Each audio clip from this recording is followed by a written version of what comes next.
Hi,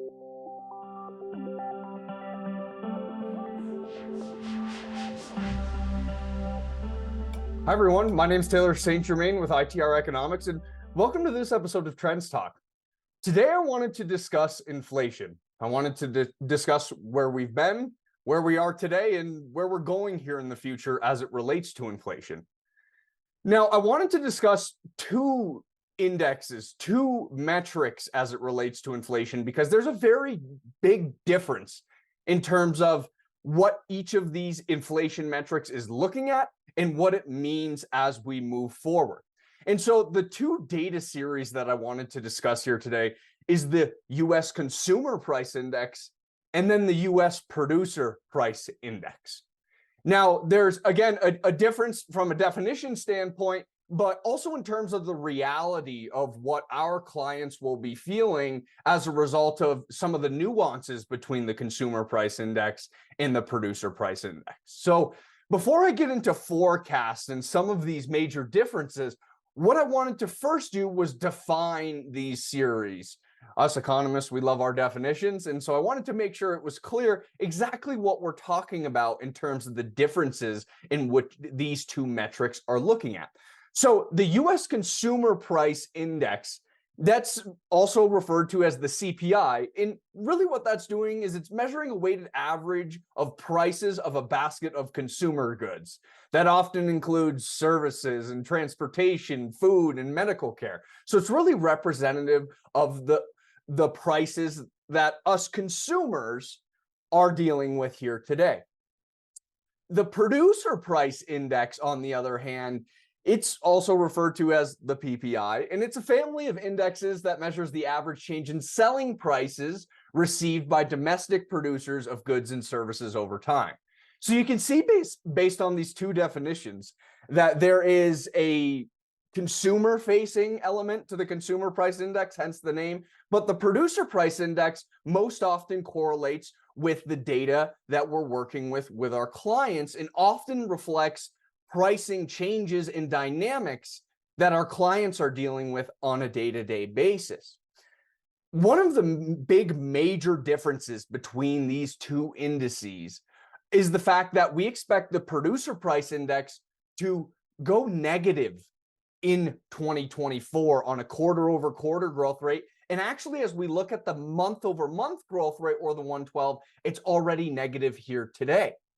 The Consumer Price Index, on the other hand, will slow in its pace of growth, but not cross below that zero line as we look at our forecast for 2024. Now, that's a really important distinction between the two, because that Producer Price Index turning negative means challenges on the pricing front as we look forward, especially for those producers of goods and services here in the US in 2024. And this has been something that I've been talking with our clients a lot about recently. If we think back to 2021 and 2022, both these metrics, the Consumer and Producer Price Index, were accelerating in their pace of growth. So I can call out a few numbers just to give you a perspective here. If you look at that month-over-month growth rate, or the 112 rate of change, the Consumer Price Index was accelerating and peaked at 9.1% as we looked at the middle of 2022. That peak was actually right in June of 2022. And since then, we've seen the CPI slow down to where we're sitting today on a 112 rate of change basis, again, at about 3.2%. So yes, inflation for consumers is slowing, and that's welcome news for a lot of the consumers out there after this extremely high inflation environment that we've been dealing with.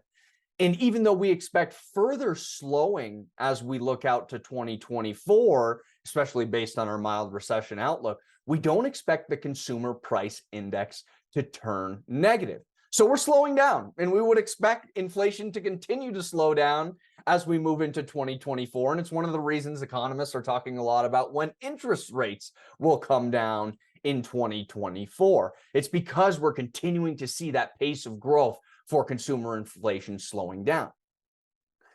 But like I mentioned, when we work with our clients, we focus so much more on the PPI as it relates to their internal pricing strategy. And that's as a result that of, again, correlation, but also the application of that data set. Again, the producer price index is really measuring average selling prices as it relates to products and services that are being developed here in the United States. It's a different story when you look at that PPI. So if we look back to 21 and 22, again, a time where the CPI was accelerating, the PPI was also accelerating, except the PPI reached a much higher 112 rate of change peak at about 18.3% in June of 2022. So for all of our clients out there, for most of the businesses here in the US, we were raising prices in 21 and 22, and there was support for that based on what the movement in the PPI.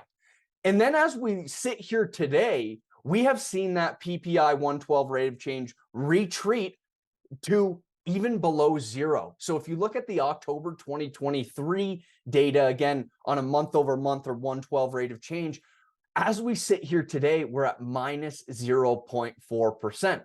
So what does that mean? That means for those businesses out there, if you've been hearing challenges as it relates to passing through a price increase and it not being well received, or if there's clients, individuals, customers that are asking for even price decreases, we're starting to see that data show up in the PPI.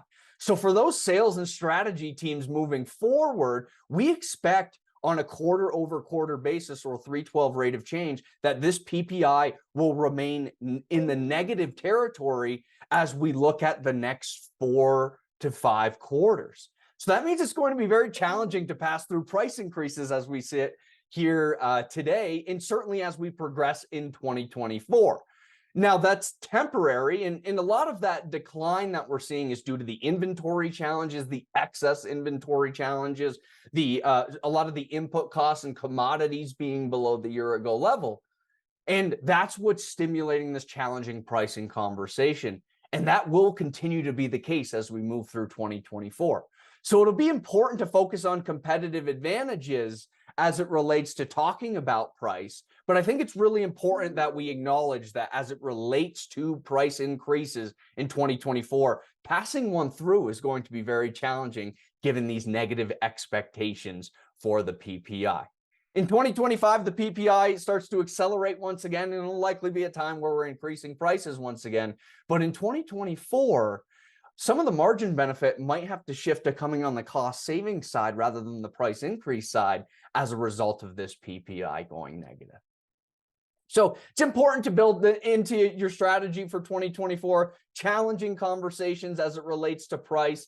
Arm the sales team with this information so that they're prepared should they receive any pushback, and have a plan for those that would be pushing back should you try to hold prices or even increase prices. It'll be a challenging time next year to do that.